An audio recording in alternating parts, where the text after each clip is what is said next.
Hello বন্ধুরা, তোমরা সবাই কেমন আছো? তো দেখো বন্ধুরা, এই দেখো আমরা বসে বসে কি করছি বলতো, খাতা পেন নিয়ে।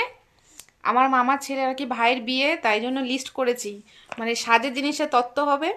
তো সেই জন্য সেটা আর কি লিস্ট হচ্ছে, আমরা দুজনে বসে বসে।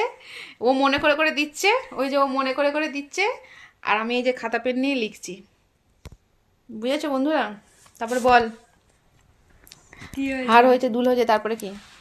চুরি। চুড়ি। হ্যাঁ। চুড়ি, তারপরে? তারপরে কি মনে পড়ছে না মনে আমার। কর, মনে পড়ছে না? মনেই পড়ছে, দরকার সময় জিজ্ঞেস করছে, মনে পড়ছে, অন্য সময় বলবে খুব এটা ওটা সেটা। তারপরে ও আয়না, চিরুনি আবার লাগবে, হ্যাঁ এইসবও লিখো, লাগবে। আয়না লিখো, আয়না। আয়না, চিরুনি। হুম। চুড়ি হয়ে গেছে, দুল হয়ে গেছে,